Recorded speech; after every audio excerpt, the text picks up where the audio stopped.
Hey, what's going on? Thank you for joining me. I appreciate you being here. I have a couple things about the Sacramento Kings that I want to talk about today. The Kings won 4 in a row. Now they've lost for 5 in a row. What the heck's going on? What's up with this roller coaster ride?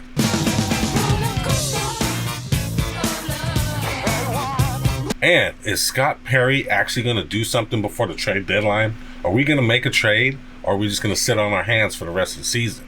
And I'm going to do a quick Dylan Cardwell analysis and a quick breakdown. Is he ready to be an NBA starter? Are our center questions answered? All that and more when we come back. Yes, it's the King's Cup of Joe with Jay. Thank you for joining me. Please do not go anywhere. Let's get this thing started. Yes, welcome to my show. Hopefully you're here for the whole video. To my friends and family and to all my folks out there, it's your guy, Jay Woods, aka Shy the Man, and I'm back at you with another episode of the Sacramento Kings Cup of Joe with Jay.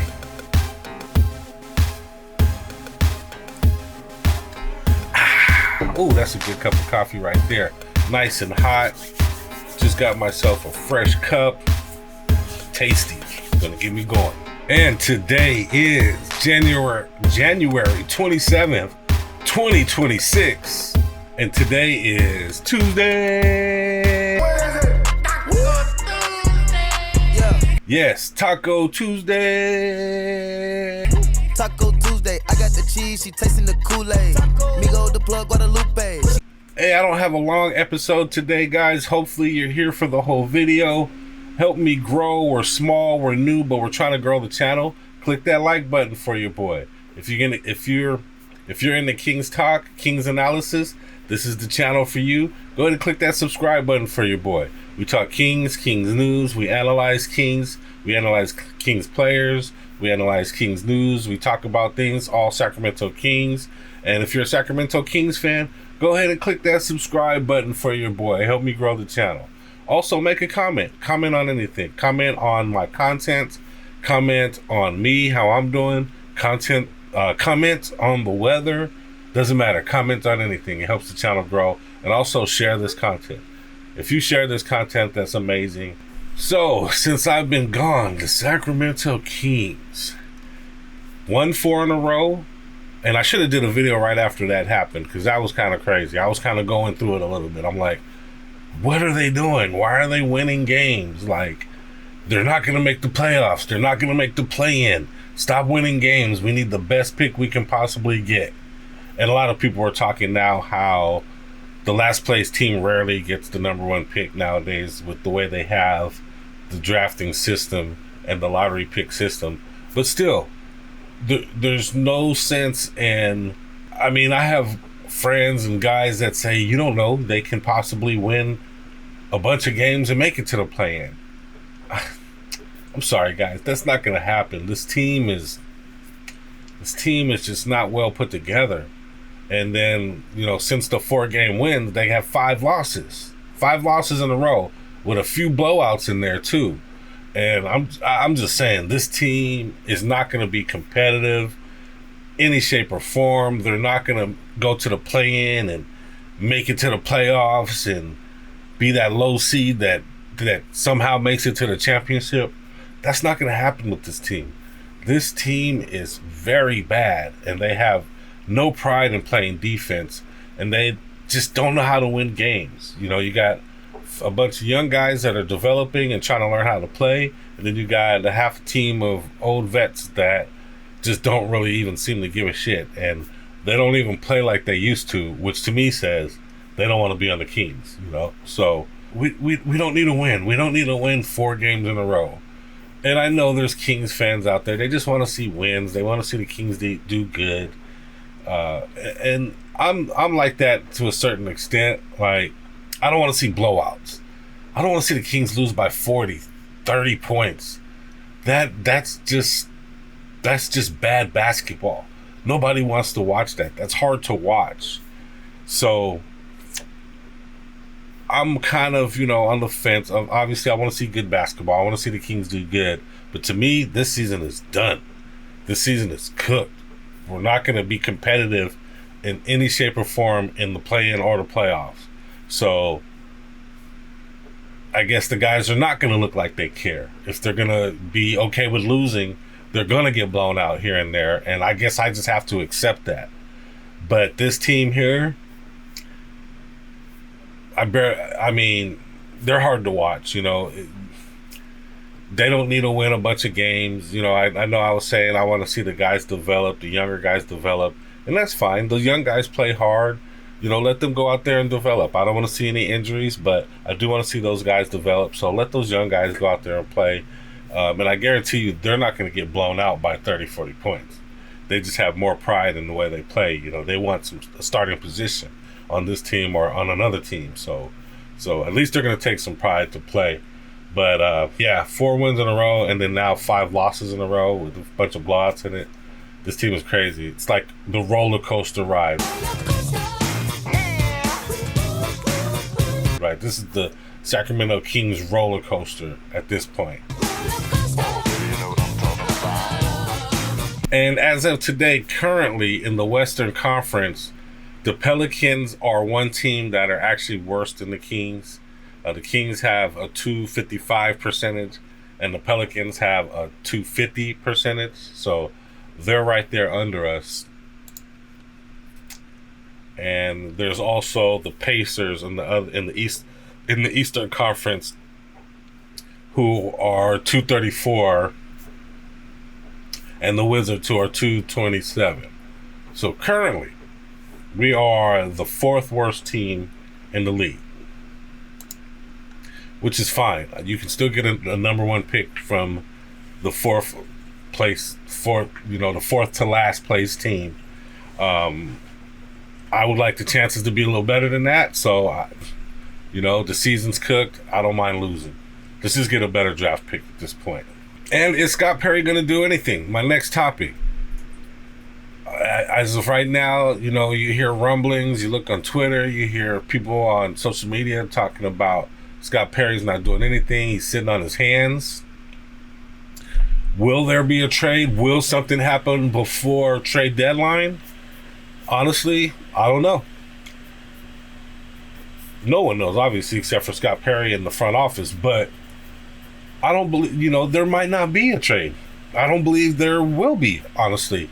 At this point, there might not be a trade. Are they working on something? Probably. They're probably working on a lot of different things. But that doesn't necessarily mean a trade is going to happen. Scott Perry is in the business of not being taken advantage of, and he doesn't want to give up any draft capital. So that's going to kind of handcuff you in certain ways, and with which teams you can actually deal with and who you can get. Scott is being calculated and he's being smart. I don't want the Kings to get taken advantage of either, and I don't want them giving up draft capital. So will there be a trade before the trade deadline? Possibly not. And in my opinion, there won't be. Maybe he's just going to wait till the end of the season to work some magic. Will he actually do something? Possibly. I mean, he might. He just might. But it's going to be the right deal for the right person or for picks. And I guarantee he's going to get picks and not give out any picks. I'm not sure how he sees this team currently. Like, if he thinks that he'd be able to add certain pieces to the roster and then this team will be good. Or if he's ready for a full overhaul, maybe he might want to just get rid of all 4 of the top salaries, which are Levine, Sabonis, DeRozan, and Monk. I don't want to see Monk go at all. DeRozan, he's fighting for this team. I'm okay with him staying, and I'm also okay with him being dealt. Levine, I don't mind seeing Levine dealt at all, but to me, in my opinion, if Levine is dealt, we need at least a few picks for him and some type of return. I don't know what you would get back in return for him. Maybe we can get a high-scoring power forward, maybe a defensive-minded small forward, maybe. But at this point for Levine, let's go ahead and go get those picks. There's a lot of people saying, because of his contract and how much he's getting paid. It's going to be a hard salary to move. But we need to do what we can for LaVine, and hopefully we can get 2-3 picks for out of that at least. Sabonis, I'm okay with Sabonis staying. I don't think he necessarily needs to be the focal point of the team or of the offense. He's good at what he does, which is scoring down low. He's a decent passer. He's an okay passer. And he's a pretty good, and he's an okay shooter. But he's good at what he does. He plays in the post. That's why I always thought he was more of a power forward than a center. He's not super great on defense. He's not going to jump up off the floor and block a bunch of people. He's just a body-on-body type player who's not super athletic. He has some athleticism, but he's not super athletic. But I feel he can be good on this team with the right players around him. Or I also feel like he can be traded as well. We can get at least a couple picks for him as well. 2-3 picks, in my opinion. I keep hearing Toronto wants Sabonis. They have a couple tall, big, strong guys out there on the wings out there in Toronto that I wouldn't mind scooping up from them. But in my opinion, it's the same thing. Maybe get a good, tall, quick wing player if you can, and then a pick or two for Sabonis. But other than that, I keep hearing Keon Ellis' name, which I don't want to see Keon Ellis go. He's kind of a homegrown guy that we've kind of developed, but I'm okay with him going. He's not as good on offense. He's not as good a player as a lot of Sac fans make him out to be. He is good, though. He's good on defense, and he's a good three-point shooter. He struggles making shots, creating shots all the time. He's not the best shot creator. He kind of struggles on offense at times. And he's not a pure point guard in the sense that he doesn't have the most handle. I'm okay with Ellis going. What can we give for him? I'm not sure. Maybe a first-round pick, maybe 2 number 2s would be good. I think out of everybody, Keon Ellis might be one of the first to go. Scott Perry might make a play for one of the other point guards in the league. We'll have to see. A young point guard, we'll have to see. But I don't know. Scott Perry is moving slow and calculated, and I'm kind of okay with that. We've already heard him say we need to be patient. We've already heard him say a rebuild can take 5 years, which in my opinion is kind of long. We've seen other teams do it in a couple years. But, Kings fans have been patient all this time, and we're just kind of ready to see some things happen with this team. We're trying to support a lower tier team. We want to see these guys actually do something. So, Scott Perry may be being slow and calculated, but it's all for the right reasons. And in my opinion, I have a feeling he'll pick up the right type of players that this team needs to win. And in my opinion, I think he's looking out for that next great point guard is what his next big move probably wants to be. And I don't know if he'll be able to trade for that or if he'll get that out of the draft. But I know he wants, in my opinion, I believe he wants that next great point guard. And that's kind of what he's sitting on his hands for is that, and then kind of build the team around that point guard. Get some big men and some shooters that could help that point guard out. Is my opinion is what he's doing. I don't know, obviously. I'm not in the locker room. I'm not in the front office. But I believe that's what Scott Perry is trying to do. And for my last topic, I've noticed a lot of fans and the Kings in general have been excited for one of their rookies, one of their G League players that has come up and done really good on the team and kind of helped them get some of those wins in that 4-game win streak that we did have. And his name is Dylan Cardwell. We might have found a gem in Dylan Cardwell. A lot of people are hyping him up. You know how Kings fans are in general, though. We're always hyping up guys that might not even be that great. But if they hustle for us, play hard for us, we love them. And Dylan Cardwell is kind of a player that we need. And he's a player that we haven't really seen on this team for a while. A really good defensive power forward center. He plays center a lot. Just a real good defensive center who doesn't let anybody just come to the hole. He's always trying to block shots. He's bumping guys. He's animated. Very good defensive center, which I don't believe the Kings have really had a really good defensive center in a while. Maybe since like DeMarcus Cousins, how we had a big that kind of defends the whole the way Dylan Cardwell does. And, you know, even Cousins wasn't the greatest on defense, but he did defend the hole. And he did try to block people that came inside, which is refreshing to see somebody down there kind of anchoring the defense from below, from the hole. So it's good to see that. And his emotions, the fans go crazy for his emotions. He's out there having fun. He's out there flashing signs and getting the crowd into it, which the Kings fans love. Could he be an NBA starter? Maybe. He's developing nicely. If he keeps developing and doing the things he's doing, he can. He probably needs to get better on offense. He probably needs to get a little bit more of a post game. Just keep working with Sabonis, learn some of Sabonis's post game and the way Sabonis is able to chest up people and score buckets off the glass. He can learn some of those moves, which I've actually seen Maxime Renaud do a couple of Sabonis's moves, which shows that Sabonis's offensive game has been kind of rubbing off on some of these younger guys, which is great. That's how you develop guys. The vets need to help develop the younger guys, right? So as far as Dylan Cardwell being a starter in this league, he can be. Could he be a starter for the Kings? He can be, and he has. He started for us. Is he like a legitimate playoff team starter? At this point, probably not. But who's to say he can't get better? Who's to say he can't fill that role in if he does get better, you know? We've seen Maxime Renaud play. He's good offensively. He's a little light, you know, light in the ass on defense.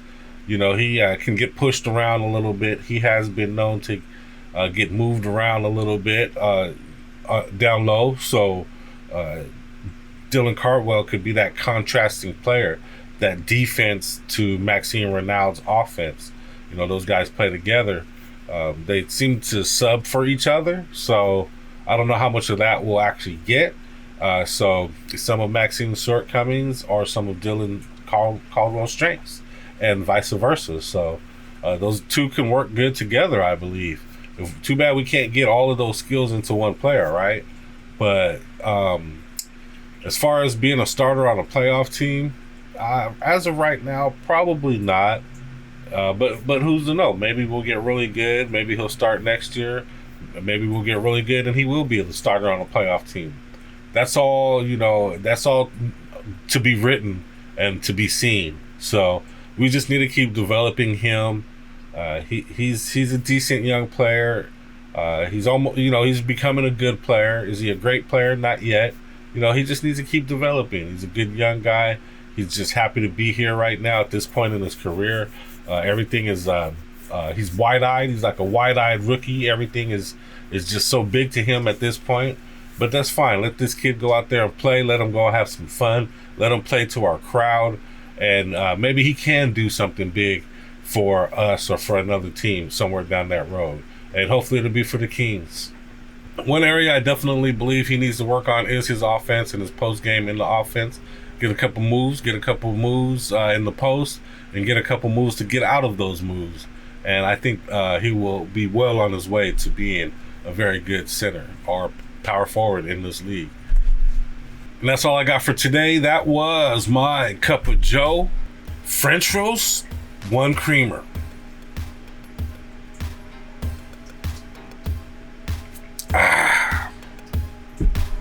Yeah, and the Kings play the Knicks again tonight. They were able to beat the Knicks in part of their 4-game winning streak. I'm sure the Knicks are out for some revenge this game. They're out in New York, so we'll have to see how the Kings do against their former coach Mike Brown in this little mini rivalry that Doug Christie and Mike Brown have currently. And that's all I have for you today. I appreciate you being here. I appreciate you watching this far. If you can, please click that like button for your guy.